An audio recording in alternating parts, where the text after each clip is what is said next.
Muy buenas noches, sean bienvenidos a su programa. Hoy quiero iniciar con un saludo muy especial para todos los abogados en su día y especialmente a mi compañero y amigo Julio Talamonti. Felicidades, Julio. Sandy, muchísimas gracias. Recibimos ese saludo de parte de los más de 36,000 agremiados entre abogados y ciencias afines, a quien también nosotros nos sumamos junto con todo el equipo de La Medida, felicitándolos en su día. Pero, hablando de esa situación, hablemos de algún tema que tiene que ver con lo legal, porque el primer tema nos habla de una posible caravana. Efectivamente, la migración. Hablaremos entonces acerca de este anuncio que se ha realizado de una caravana que se podría iniciar en los próximos días, así que entremos de lleno con el análisis.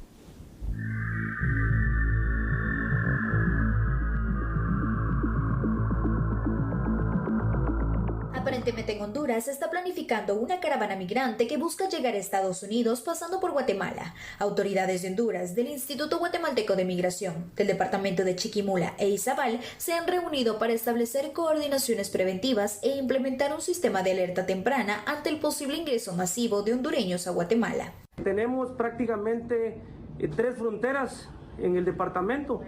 Es algo bastante impactante, más del lado de Honduras. Estamos en conjunto con el director, el licenciado Guillermo Díaz, trabajando en varios planes para implementarlos en el departamento de Chiquimula y trabajando en conjunto con el Ejército y PNC para llevar a restringir estas situaciones que están afectando a nuestro departamento, máximo ahorita en la pandemia.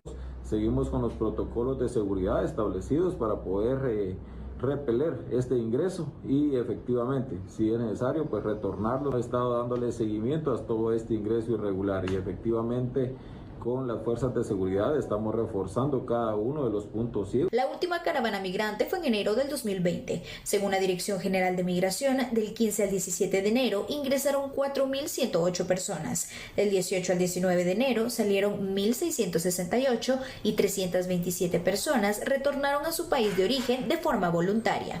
Prevalecerá el respeto de los derechos humanos, pero hacen el llamado a no migrar de forma irregular por los riesgos en la ruta y la situación generada por la COVID-19. Es de no creérselo y de verdad así vamos a iniciar el análisis en este momento, porque por increíble que parezca esta situación, así es, tal y como usted lo está escuchando, se está gestando, se tiene ya la información concreta, ahí están los datos que vamos a ver en este instante, Sandy, de que se prevé la inminente salida de una nueva caravana de migrantes proveniente del vecino país de Honduras que arribaría en el próximo mes de octubre a Guatemala. La situación no solo pasa por la crisis humanitaria que esto conlleva, sino que además, Sandy, la caravana se organiza en medio de la pandemia de COVID-19. Además, hay que adicionar el hecho de que Estados Unidos hoy por hoy no está tramitando solicitudes de ningún tipo de asilo en virtud de los peligros relacionados con el COVID-19. Guatemala está empezando a tomar las primeras acciones preventivas, esperemos, para evitar que el paso de la caravana hondureña pueda producir nuevos focos de infección. Ahora, la pregunta que hay que hacernos es decir, ¿se podrá frenar este flujo migratorio si de verdad se da? Es complicado, Julio, el panorama, porque sabemos que esta sería entonces la primera caravana que tuviéramos en tiempo de pandemia. Así es. Porque hace unos meses también se daba a conocer la información, pero se logró contener la misma, no se llevó a cabo por el riesgo, obviamente, que significa en este momento movilizarnos. Porque recordemos que si uno de los puntos preventivos también para contener el virus del COVID-19 es precisamente ese distanciamiento social, en caravanas como estas no se va a lograr. Es un riesgo para todas las personas que puedan participar, pero por otra parte, imagínate, tener que arriesgarse por situaciones económicas especialmente, sí, algunos indican que es el motivo que mueve esta caravana, esperamos que sea realmente la razón. Pero es muy complicado, Julio, porque todavía hay peligro. Hay muchísimo peligro y aquí es donde entendemos esa desesperación que comparten lamentablemente muchas de las naciones de esta área del istmo centroamericano. Es decir, la pobreza, la falta de oportunidades, la situación de no encontrar trabajos dignos. Esto de alguna manera todavía empeorado por el tema de lo que tiene el COVID-19 en cuanto a la pérdida de empleos, quiebra de empresas, causa esta desesperación, a tal punto, Sandy, que se está gestando esta caravana. Hay otros datos importantes que son bastante buenos. Así que entonces vamos a escucharlos, por favor, para que sigamos con este análisis. ¿Sabe usted que actualmente, si suponemos que los integrantes de la caravana ingresarían a través de las fronteras con Guatemala, la única forma de impedir su paso sería la prueba de PCR? Sin embargo, Sandy, hay que considerar que si esto pasara, lo más probable sería que los migrantes hondureños atravesasen la frontera con Guatemala a través de puntos ciegos. Exactamente. ¿Cuál es la capacidad, entonces, es lo que pregunto en este instante, real de las fuerzas de seguridad del Estado guatemalteco para poder controlar esto? Es decir, todos los pasos ciegos y evitar este flujo migratorio de miles de personas. La necesidad, lo que decías tú, parece ser más fuerte que el miedo y la prevención al contagio del COVID-19. Y esto se refleja no solo en Honduras, hay que ser bien claros, también se refleja con los migrantes guatemaltecos, porque aquí hablemos lo que es. Estamos hablando de la caravana de hondureños, pero no significa que durante estos meses de pandemia no hayan habido migrantes guatemaltecos tratando de llegar hacia Estados Unidos. De hecho, hace unos días también se daba a conocer por organizaciones como la Casa del Migrante, que indicaba que en las últimas semanas han recibido migrantes que solicitan apoyo y que en los meses anteriores fue una situación pues muy vacía, muy silencia, porque obviamente estaba el miedo y también las recomendaciones que eran precisas, las normas que se tenían, las restricciones, pero se ha empezado a identificar que hay mayor interés de poder migrar y que han iniciado precisamente las mismas. Entonces, esto con la caravana nos hace pensar que precisamente ese flujo migratorio podría irse incrementando y sabemos que con el paso por cada país de estas caravanas también los connacionales se van sumando a las mismas y se va aumentando la cantidad de personas que buscan el sueño americano.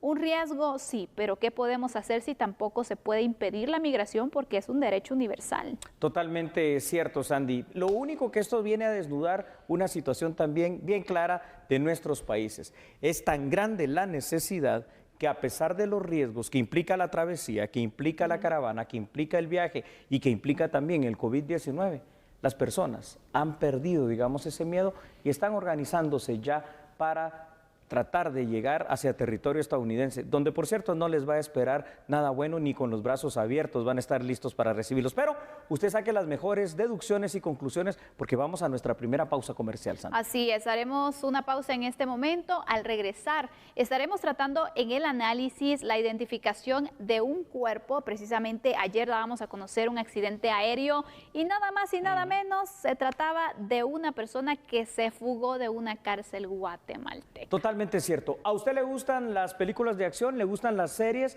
¿Le gusta la situación de lo que parece inverosímil? Pues esto le va a parecer tan inverosímil como una novela. ¿Qué es? Lo que acaba de decir Sandy. Ya se lo vamos a contar. No cambie porque nosotros somos a la medida.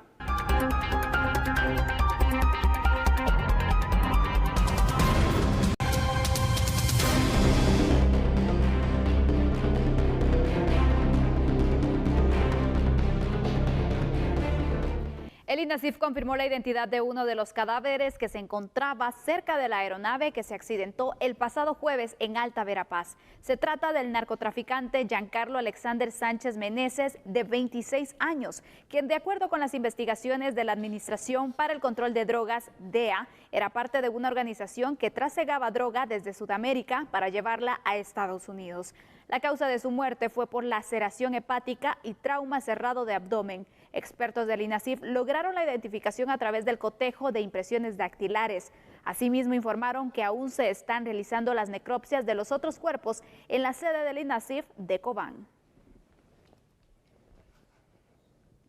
Cuando le digo que esta historia es increíble, no solo por el tema del narcojet, es increíble por todo lo que lleva alrededor, Sandy. Y vamos a empezar a hacer el análisis. Así que, por favor, escuche lo que tenemos para contarle que hemos preparado a través de esta investigación. Ahí están los datos. A ver, Sandy, te vas a caer de la silla, no sé. Dentro de las revelaciones que parecen inverosímiles en el entorno del narcojet que se estrelló ayer en Alta Verapaz, está la muerte del prófugo de la justicia que tú ya mencionaste. Los exámenes forenses verificaron la identidad real del narcotraficante Giancarlo Sánchez Meneses como víctima del accidente aéreo del narcojet. Ahora, parte de lo difícil de creer en este caso es que se trataba de un prófugo de la justicia que se evadió de una cárcel militar, que es Mariscal Zavala, en marzo del 2019. 2 meses apenas estuvo capturado y en la cárcel porque fue en enero de 2019 que fue aprehendido. Sin embargo, aunque la justicia guatemalteca, por las razones expuestas, nunca logró sentarlo en el banquillo de los acusados, parece ser que el destino le tenía marcado otro tipo de justicia, quizás hasta justicia divina, no lo sé. Pero mira, falleció de esta manera. Julio, a mí hay algo que me sorprende y es que, por ejemplo, lo normal es que cuando una persona... está prófuga. Exactamente, escapa de la justicia, lo que hacen normalmente es esconderse, buscar la manera de que obviamente no los puedan identificar. Claro. Pero en este caso todo parece apuntar que esta persona estaba trabajando de esta forma ilícita. Y te quiero poner otro elemento más para hacer más increíble la historia. No solo eso, que estoy completamente de acuerdo. Se supone que si está prófugo, mejor se esconde para que nadie lo encuentre. ¿Traficaba la droga de qué manera? ¿Por qué iba en la avioneta? Porque era el que piloteaba la avioneta. Imagínate. Y tercer elemento dentro de esto que estamos hablando en este instante, Sandy, resulta que tenía una orden de aprehensión por parte de Estados Unidos. Imagínate, aquí es un desafío total, completo y abierto a las autoridades guatemaltecas, mexicanas, venezolanas y de todos los lugares donde haya utilizado territorio para traficar la droga. Efectivamente, Julio, pareciera una actitud desafiante, porque ¿de qué manera entonces tú vas a continuar? No sabemos cuánto tiempo llevaba operando. Eso es muy cierto. Si desde que salió, bueno, pongámonos a trabajar y como Juan por su casa, por cada territorio, o qué finalmente era el plan entonces que tenían. Antes de ver otros datos, preguntas que tú me ayudarás a responder o que las dejamos para que cada quien piense en su casa alguna posible respuesta a la imaginación abierta. ¿Cómo te va desde una cárcel? ¿Cómo te va desde una cárcel custodiada por el Ejército de Guatemala? Porque es Mariscal Zaval, es decir, una cárcel bastante complicada. ¿Qué es lo que está pasando? Luego, ¿cómo logras evadir todos estos sistemas de investigación a Interpol y todo lo demás? ¿Y cómo impunemente te logras robar no solo el tema de tu libertad evadiéndote, sino que vamos a agregarle unos datos más? La droga que trasladaba también era robada. Imagínate, Julio. ¿Y por qué decimos que esta persona estaba operando de esta manera, estaba trasegando drogas? ¿Crees que sea el primer viaje? No creo yo. Por supuesto. Pareciera que no. ¿Y por qué lo decimos? Por los registros que se tienen. Así y quisiera que tú nos pudieras ampliar esos datos, ¿te Con parece? muchísimo gusto, Sandy, porque entonces vamos a caer todavía en el plano ya no de lo inverosímil, de lo increíble, de lo misterioso, de lo irreal, de lo ficticio prácticamente. Sin embargo, la historia tiene toda la trama de cualquier película de acción, pues resulta ser que el narcojet provenía de Morelos, México. Lo había trasladado este narcotraficante Giancarlo Meneses hasta Venezuela, donde según las investigaciones se robó, literalmente se robó un cargamento de droga. ¿Cómo te puedes robar un cargamento de droga? El cual trasladaba de vuelta hacia territorio mexicano. ¿Cómo puede ser tan permeable la justicia y la seguridad del Estado guatemalteco, la justicia y la seguridad de México, la justicia y seguridad de Venezuela, que en un supuesto, bueno, supuesto no, realmente se suponía, pero parece que estaba más libre que todos nosotros, privado de libertad, siga traficando de esa manera con ilícitos? Este caso nos permite reflexionar sobre muchas cosas, Andy, pero no solo sobre cómo pudo darse este hecho, sino que el verdadero poder real, contundente y total que el narcotráfico tiene para poder operar donde sea, como sea y en cualquier forma y manera, Sandy. Julio, imagínate, ¿qué hubiese pasado si no existe este accidente aéreo? Me pregunto. ¿Sigue traficando? Exactamente. Porque Sí, parece así. entonces que fallaron ciertos controles que a lo mejor, o bueno, eso parece, que encontraron ellos la forma de seguir trabajando, de burlar los controles, de aprovecharse de las debilidades de los países, porque no voy a decir solo de Correcto, Guatemala, no solo sino de Guatemala. los países, y de esta forma entonces estaban cuadrando la entrega de la droga. Así es, pero bien dicen, Sandy, que el crimen paga mal. Y en este caso le pagó bastante mal. Es absolutamente desconocido el hecho de por qué se estrelló la aeronave. Tal vez no aterrizaron bien, no calcularon bien, el combustible falló, la aeronave falló, pero la cosa es que al final de cuentas terminó encontrando la muerte de una manera trágica. Y así es que nosotros nos dimos cuenta entonces que esta persona que estaba prófugo de la justicia, pues bueno, estaba operando libremente. Así es. Para la reflexión final, allá en casa, ¿verdad? Con cada uno de ustedes, quedará entonces esta situación. ¿Cómo vamos a poder combatir y frenar, solo como Estado guatemalteco, el poder real del narco? Aquí hay que hacer algo transnacional, hay que unirse los estados, Estados Unidos, México y toda Centroamérica, para poder realmente rebatir esta situación. Seguimos con la información. Continuamos con otra información y precisamente este fin de semana 2 rutas del transurbano se preparan para sus ensayos. Esto de esta manera buscan pues poder probar así los protocolos de bioseguridad para poder funcionar en los próximos días. 30 unidades de transurbano circularán este sábado y domingo desde las 4:30 de la madrugada hasta las 19 horas. Partirán de Centra Norte hasta la 19 calle de la zona 1 capitalina. Se trata de las rutas 311B y 311C. Este será el recorrido. Saldremos de Centra Norte, toda la carretera del Atlántico, la calzada José Miguel Vidaure, 20 avenida de la zona 6, 19 calle y 11 avenida de la zona 1, el extremo. Y la siguiente será también saliendo de Centra Norte, la carretera del Atlántico, la calle Martí, la 10ª avenida de la zona 2 y el extremo de la 19 calle y la 11 avenida de la zona 1. Unas pruebas para ver el funcionamiento y los protocolos de parte del transurbano. El costo del pasaje será de 3 quetzales y según el protocolo circularán con el 50% de su capacidad. Se tomará la temperatura y se aplicará alcohol en gel a los pasajeros antes de abordar las unidades.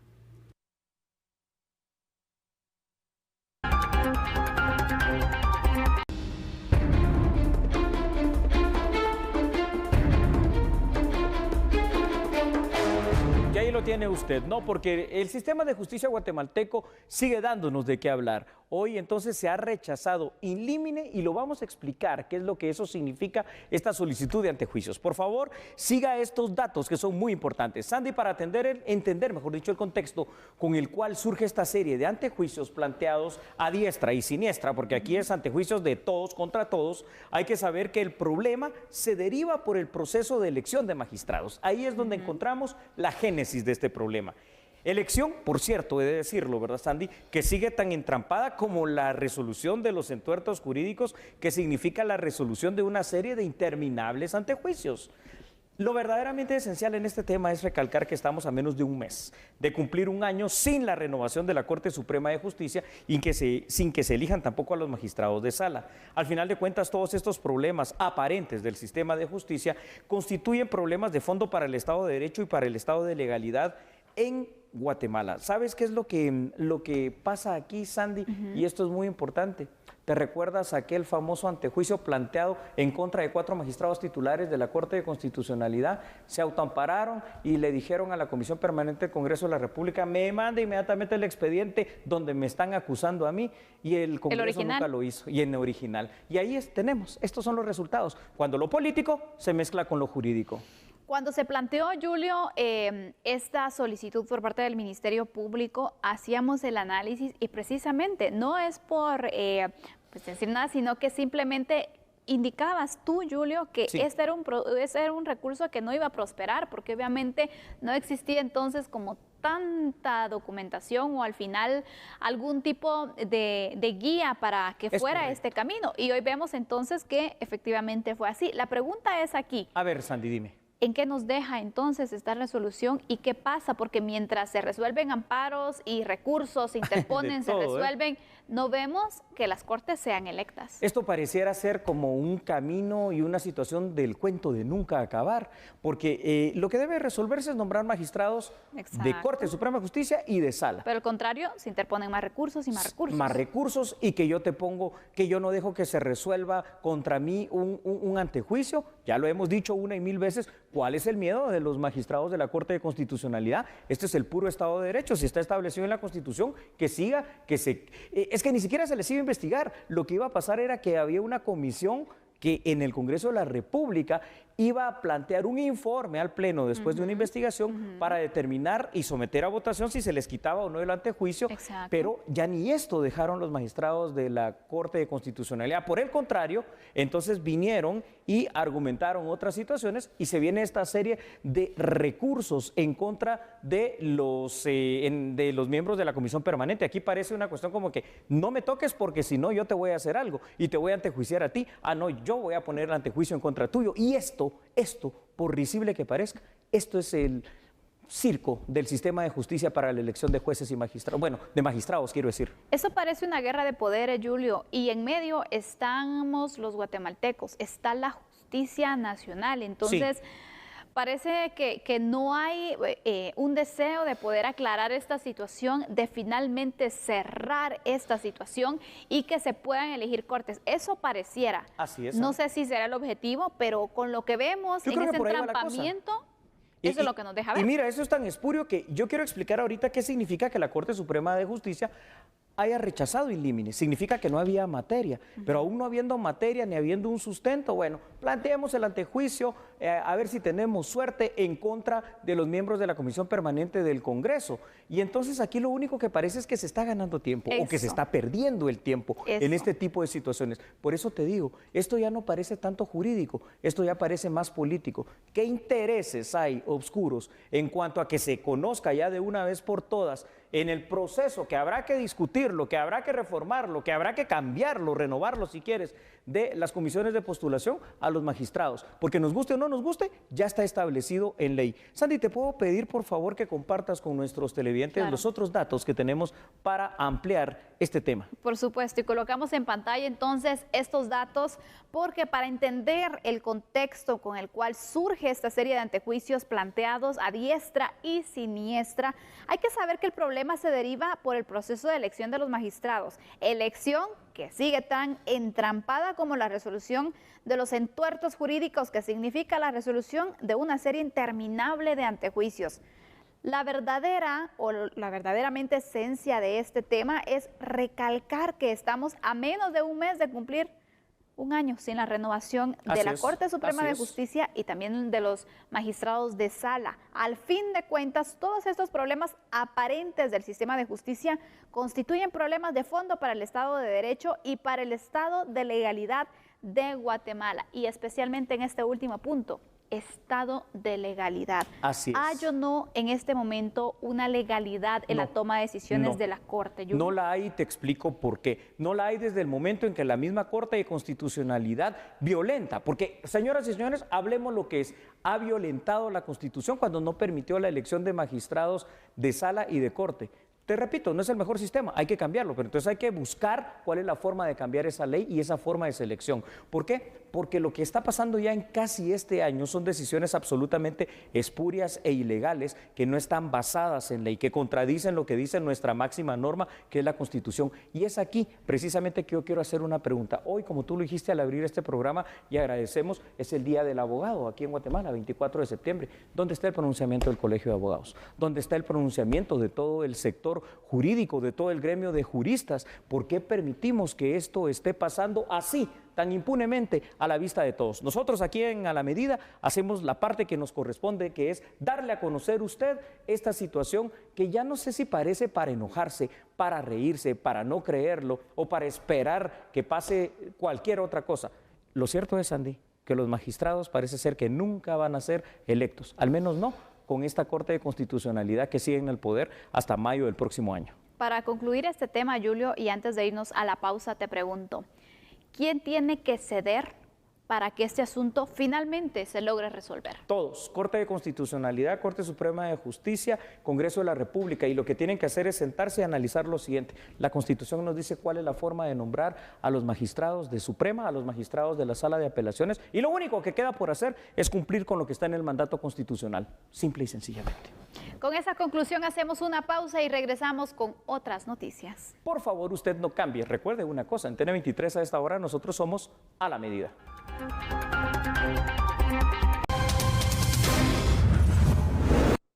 ¿Sabe usted que este día fue inaugurada la ventanilla especial para empleadores? ¿Qué es ella? Bueno, es un lugar en el cual pueden llevar a ofertar precisamente esto, lugares y posiciones de trabajo para los guatemaltecos, y que de esta manera pueda llegar la información a quienes necesiten de ese empleo. Vea por favor más información sobre este tema aquí en A la Medida. La ventanilla especial Tu Empleo viene a reducir la burocracia existente. El nuevo portal facilitará el proceso para colocar ofertas laborales y la comunicación entre empleadores y aspirantes. Hoy tenemos la oportunidad de tener una plataforma en la cual vamos a poder unir las necesidades de dos. Uno que necesita trabajo y otro que necesita encontrar un empleado que le ayude a realizar sus labores.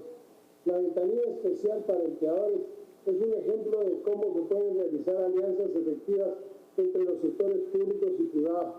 La misma constituye más que un espacio virtual que ponga a la disposición de los empleadores todas las herramientas necesarias para satisfacer sus necesidades de talento humano, la posibilidad que el talento humano guatemalteco encuentre sin cortapisas un lugar en donde poder trabajar. En ese sentido, la ventanilla especial para empleadores que inauguramos hoy es un ejemplo de cómo adecuar los servicios para afrontar los desafíos actuales que presenta la nueva normalidad, transformando la forma en que tradicionalmente se realiza la intermediación laboral y reiterando el compromiso del Ministerio de Trabajo y Previsión Social con la población para incrementar las oportunidades de acceso a un empleo digno.